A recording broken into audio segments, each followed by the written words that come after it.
இந்த tight junction அதாவது டைட்டாக க்ளோஸ் ஆகிருக்கிற எபித்தீலியல் செல்ஸ் பார்த்தீங்க அப்படின்னா 5 நாளைக்கு ஒரு முறை ரினியூவ் ஆகிட்டே இருக்கும். அதாவது பழைய செல்கள் இறந்து போயிட்டு புது செல்கள் பிறந்துட்டே இருக்கும்.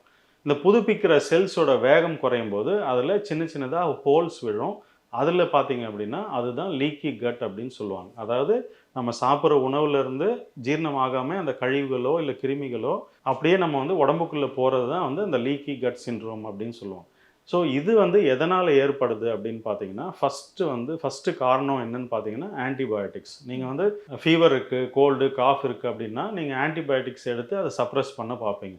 இது வந்து நல்ல கிருமிகளை வந்து அதாவது நம்ம ஜீரணம் பண்ணுறதுக்கு குட் பாக்டீரியாஸ் இருக்கும். அதை வந்து கில் பண்ணுறது இந்த ஆன்டிபயோட்டிக்ஸ் பண்ணிருச்சு அப்படின்னா அங்கே வந்து ஒரு செக்யூரிட்டி சிஸ்டமே இல்லை. ஸோ செக்யூரிட்டி இல்லாதப்போ அங்கே கெட்ட கிருமிகளை வந்து அதை டேமேஜ் பண்ணும். இன்னொன்று வந்து ஆன்டாசிட்ஸ். நீங்கள் வந்து அசிடிட்டி அதிகமாக இருக்குது, நெஞ்சு எரிச்சலாக இருக்குது அப்படின்ட்டு ஆன்டாசிட்ஸ் நீங்கள் குடிக்கும்போது அந்த பிங்க் கலராக ஒரு ஃப்ளூயிட் கொடுப்பீங்க.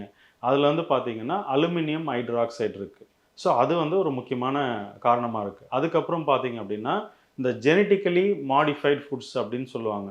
அதாவது கோதுமை, சோயா, ஓட்ஸு, கார்னு இதெல்லாம் பார்த்தீங்கன்னா மரபணு மாற்றம் பண்ணப்பட்ட விதைகள் தான் அது.